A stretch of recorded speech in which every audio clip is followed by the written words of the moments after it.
Bomberger. How's everybody doing tonight? Good, very good. I want to thank the CCAC for having me out tonight. As you can imagine, running as an independent write-in, it's not easy to get a lot of love, and so I really appreciate being here.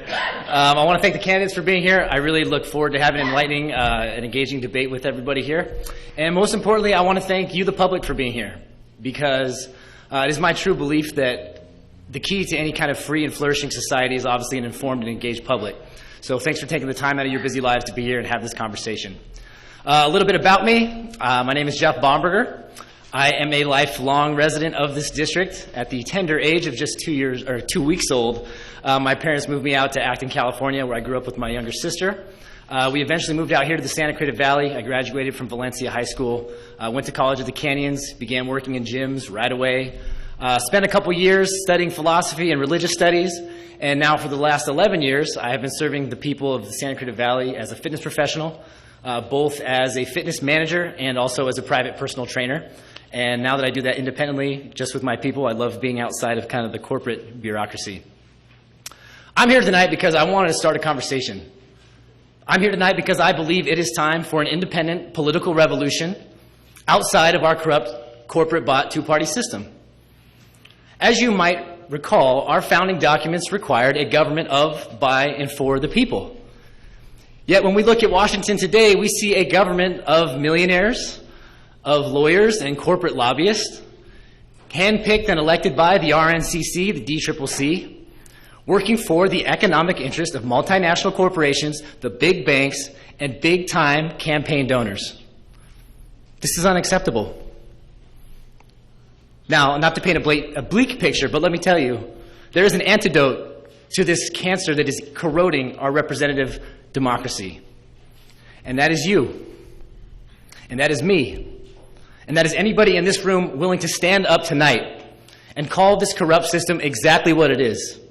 Anybody who is willing to unite, to set aside political party lines and partisan politics, to create a government that works for everybody, not just the wealthy political elite.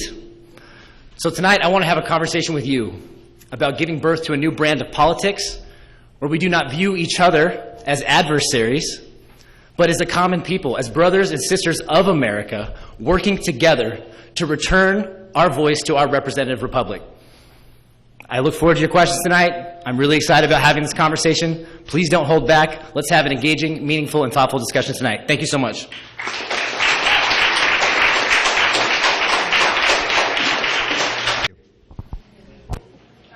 Hello. Howdy. Annie. What's your name? I'm Annie. Annie, nice to meet you. Nice to meet you. How would you propose we address homelessness in the 25th district? I think one of the ways that we can address homelessness is we have to look at kind of what's the root cause. And if you look at homelessness, we know, I think it's something like 30 to 40% of homeless are actually are our veterans, our military veterans.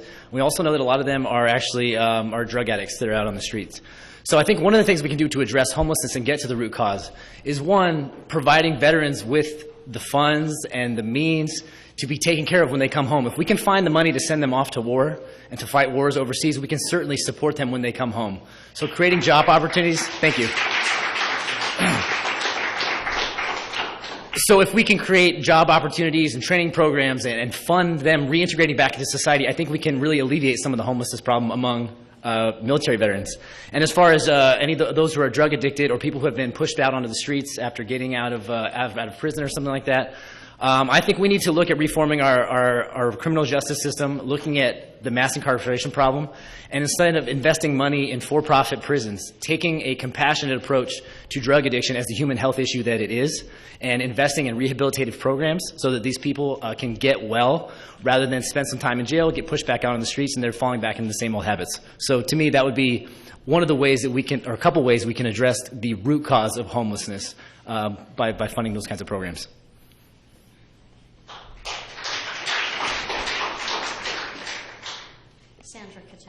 Hi, Sandra. Hi, Jeff. As you can tell, I'm an environmentalist. That's very surprising. And yes. So again, the question is, what is the Land and Water Conservation Fund, and would you support it? Sure. And I'll be completely honest with you. These are both of the questions that you've asked tonight are not policies I have looked into. But I can tell you that I am an unabashed lover of nature. I grew up out in Acton. My mom and dad used to take us out hiking nearly on a weekly basis. I think protecting our environment and protecting the planet is one of the #1 concerns for not only the American people, but also for this world and this planet. This is something that we have to really address. If we do not address environmental concerns, the issues with climate change, we don't have a planet to live on. We have no economy, we have no opportunity, we have no jobs, we have no family and friends to enjoy. So I think that environmental protection and conserving land, water, and resources is a #1 priority for anybody who should be involved in the federal government.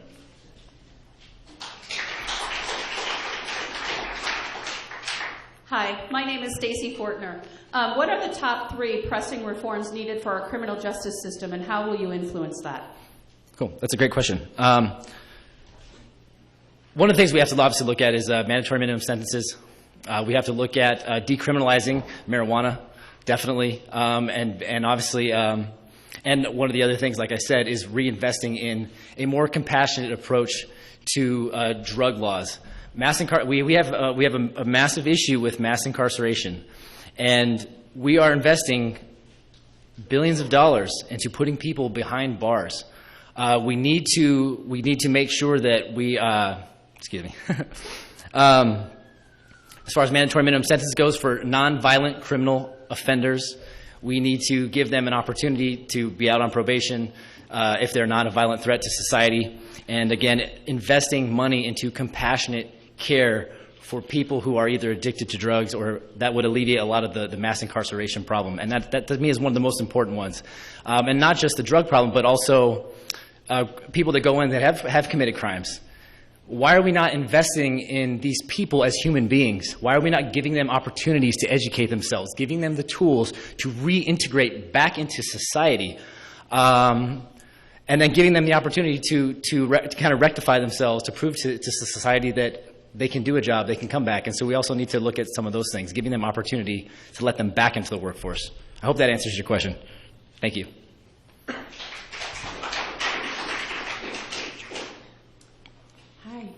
Patty Sulpizio. Hi, Patty. You've identified yourself as a change candidate, a progressive. We already have 2 Democrats who've identified themselves as progressive candidates. And in the last 25th Congressional District race, we didn't get a Democrat in the race. So I'm wondering, why now? Why would you enter this race now, take votes away from our 2 identified progressives? Why would you risk that for other progressives in the district? That's a good question, and I think that's a fair question. A lot of people here probably don't know. Is in April, I went out to Washington, D.C. on my own dime to participate in Democracy Spring. Some of you might have heard of this. It was trending on Facebook and Twitter. Over 1,400 people were arrested in the largest act of nonviolent civil disobedience that we have seen in a generation. Now, I went out there to participate in this action. I was one of 400 people that was arrested on the first day. And I was so inspired by the movement that we had people from 100 different organizations all across the country. We had everybody from Tea Party conservatives to very progressive Democrats and other individuals. And I thought that this issue was not being amplified in the current race. Listen, we all talk, it's easy to, all politicians, or at least a lot of politicians talk about the issue of big money in politics, and they talk about getting the undue influence of big money in politics out of the system. But there is so little being done. And one of the only presidential candidates we see in this race legitimately talking about it, is walking the walk and doing it, is the presidential candidate Bernie Sanders. Yeah, feel the burn. And I felt that it was very important to amplify this message, to move people to realize that if we do not address this now, and so I'm hoping that anybody who is sitting up here today that is taking this position seriously and getting into office, you have to address this cancer that is corroding our society, because until we get our voice back, nothing gets done. Time's up. You got it.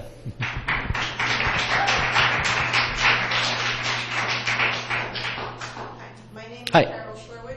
I'd like Hi, Carol. to know, do you approve of term limits? Why and why I absolutely do approve of term limits.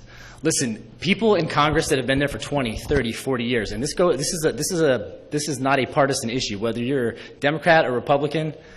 Someone who has been in Congress for 20 or 30 years, like Mitch McConnell or Harry Reid, these people very well have much more power than the president because of how much influence they have over Congress, over how much influence they have over what kind of legislation actually arrives on the House floor and is voted on. So I do believe in term limits. My recommendation would be 2 6-year runs if you're a senator, and I think something like a maximum of 8 or 10 years as a congressional run. But you should not be making a career out of being a politician. I think that when you remove the re-election, the constant revolving re-election process, you also get some of that influence of the big money, and you also actually can work for your constituents. You can go to bat for them, not worrying about, oh, am I going to break with party lines here? Am I going to break with the party? Because people run their elections largely based on the fear of losing their seat. So if we can remove that a little bit and get them to do the right thing, like we see lame duck sessions of Congress, actually can be very productive because guys that are leaving or congresswomen that are leaving can actually buck the party right away. So I do support term limits, absolutely. Well, that's what the founding fathers had originally, right? You served your term and that was it and you go home. Question. That was the way it's supposed to be. So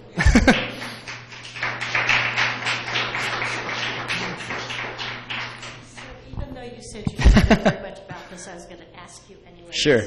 It's Just trying to make me look bad? Come on. I'm kidding. not at all. That Steve Knight just dropped the Castaic Wilderness from his bill, leaving the St. Francis Dam Disaster Memorial as a standalone bill. Now, would you have done anything differently? And by the way, I do expect that somebody who is running for Congress would know about local congressional bills. Sure, I understand that. Would you be so kind as to give me just maybe like a couple points on what it is, and I can give you at least an off-the-cuff educated or a off-the-cuff answer? St. Francis Dam disaster was the largest disaster, second largest disaster, the largest man-made disaster in California. There's going to be, it's proposed to be a memorial site.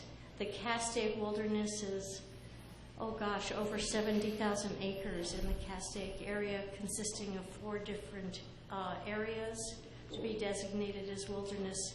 That would be a connection from the Salton Sea through the Angeles Forest, up through Castaic Wilderness to the Los Capsville, out through Santa Barbara.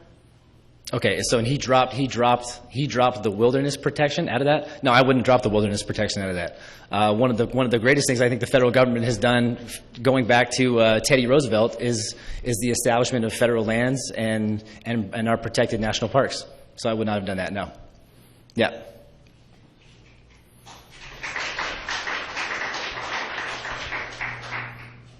Questions? Anybody got some questions?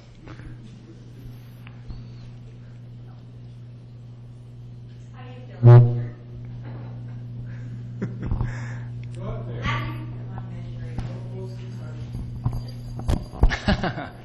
you feel on measuring? One of the things that really actually concerns me about Measury is that we continue to put bonds on the table for College of the Canyons, and from what I understand, this is largely an infrastructure bond to build out the campus on this side of town and to add some more buildings. I think that what I would like to see out of a local bond really is going back into the students and alleviating some of the costs there. We also know that there's a lot of students that are coming from out of town that are participating, obviously that are attending COC, and I think to continue to ask local residents to continue to pay and foot the bill for outside students to come into the district. I'm not sure that's really a fair trade-off. I haven't made a final decision on whether I fully support it or not, but that's where my head is at, and that's what I'm looking at. But at this point, yeah, I'm just kind of I'd prefer to see that money go into the students, not infrastructure spending and building a bigger campus. Thank you. I have a plethora of questions. All right. So Steve Knight has gone from being a climate change denier to a climate change I'm not quite sure, but maybe it is, and I think that we're not sure of what percentage is man-made.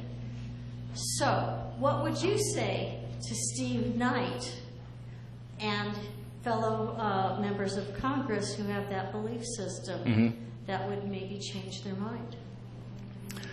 Well, I think the science is out on the climate debate.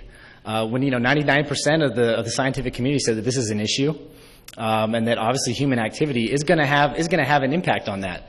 Coming from my background as a personal trainer, that would be like me denying that smoking doesn't have an ill effect on your health. Now, some people are smokers for their entire lives, and they end up living 80, 90 years.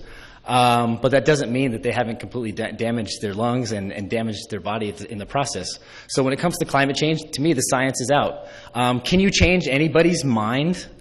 I don't know if you can really do that. And I think that anybody that's been in any kind of a relationship with anybody, socially, in the workplace, you can't change somebody's mind. You can just offer the facts, and they have to be able to take that and walk away with it. They have to be able to see that for themselves.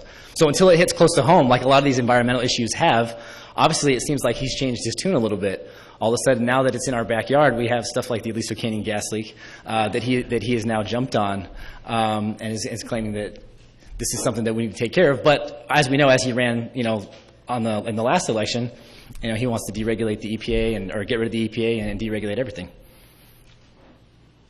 Quick comment on NAFTA and the Trans-Pacific Partnership. That's a second question.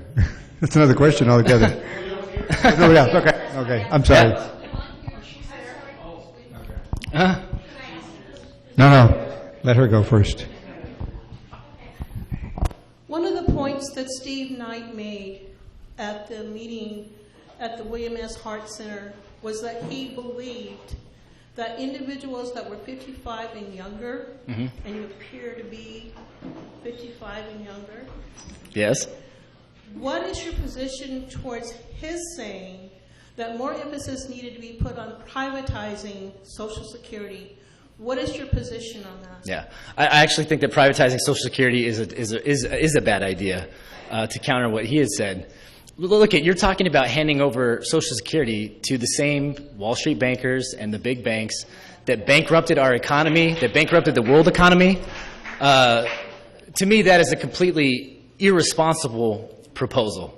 And since I know that a lot of people have asked about Social Security and what we could do to bolster it, I think lifting the cap is kind of something we can all agree on. But we all know that this is really an economic issue that needs to be addressed in terms of being able to elevate our wages. And one of my ideas for being able to increase to basically bring money back to the middle class. One is we have to let workers unionize more easily and more freely. This democratizes economic power. Much like we don't like centralized power necessarily in government, I don't think that economic power concentrated in the hands of the few is a good idea. And I also believe in employee-owned cooperatives because I think that's a wonderful way for people to take part in a business process and to become a part of a team so that when a business generates wealth, everybody wins. And so by elevating someone's wages on a day-to-day basis, they're obviously putting more money into Social Security down the road. So those are some of the ways I would get Social Security more fully funded.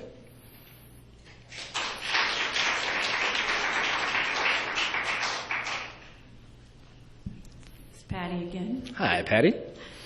Do you think a congressional candidate should be required to be a permanent resident of the district, say for a year or more, before filing to run, and if elected, be required to reside in the district while serving, such as California state senators are required to do?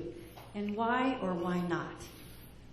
Yeah, absolutely. I absolutely believe that there should be some sort of a rule that says that if you are going to represent the people of a district, you should absolutely live there. This goes back to the issue of our broken system and party politics. And not only is it unfair to the people of a district to have somebody kind of paratrooped into your district, we also know that big money comes from outside of the district. I grew up out here.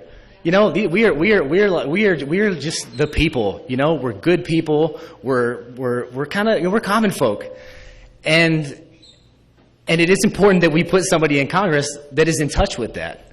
And it's very important to me, not only for we the people to have a voice here in Congress that reflects the values of our community, but again, so that big money isn't pouring in from outside the state, outside of our district, funding a campaign that really doesn't belong here in the first place.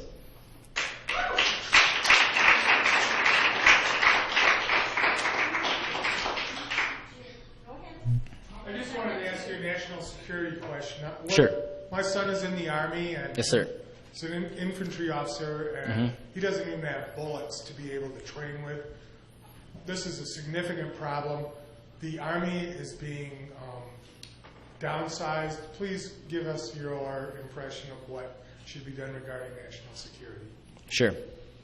In terms of national security, I think that we need to make sure that national security is exactly that. That is the defense of the United States of America.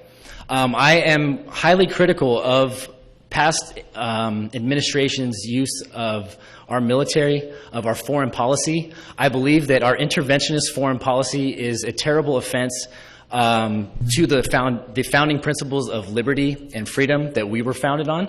How about the current administration? Questions, please. Let him answer the question as is.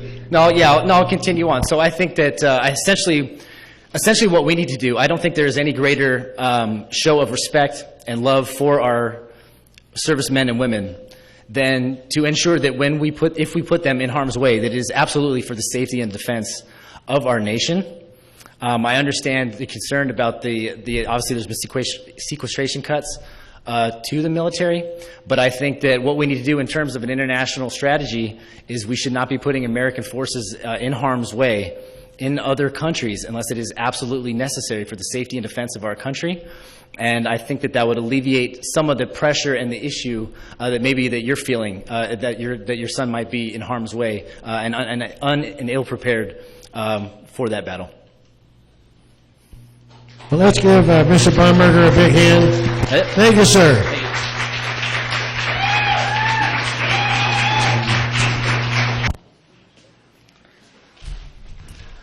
Oh, first off, I want to thank everybody for being here tonight. It's just nothing brings me more joy. Well, okay, take that back. My two little baby nephews, those guys, they bring me a lot of joy. But one thing that brings me a lot of joy is engaging in meaningful discussion about politics and about life and about social issues. So thank you for being here tonight. I want to say, don't vote for me. Don't vote for me if you are happy with the way things are. Don't vote for me if you're happy with the two-party system and the status quo politicians that are going to continue to sell us out to big banks and Wall Street and multinational corporations. If you like that system and playing by the two parties' rules, then don't vote for me. If you enjoy being a part of a government system that perpetuates endless warfare across the globe, that is willing to spend $1 trillion at the drop of a hat without reinvesting money back into the American people, without reinvesting in our infrastructure, then don't vote for me. I am not your candidate. If you are happy with partisan politics and party politics so that we can yell at each other on Facebook and get angry, then do not vote for me. I am a drama-free candidate. But if you are someone who is willing to think a little bit different, if you're someone who believes that we, the American people, are capable of so much more, then I want you to vote for me. If you are someone who believes that we, the American people, are much more compassionate, just, and equitable than anything we've ever seen in Washington, then I want you to vote for me. If you believe in the promise of self-government as required by our founding documents, then I want you to vote for me.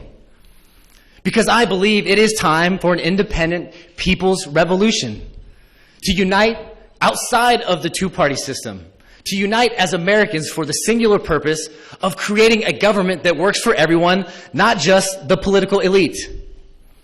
So I am asking you tonight, if you are tired of the same old, if you are ready to dissolve the political labels that are dividing us, if you are ready to work together outside of the two-party system to actually get things done, then I want you to vote for me. I thank you so much for being here tonight and having the opportunity to speak with you. I hope we continue this conversation into the future. Thank you.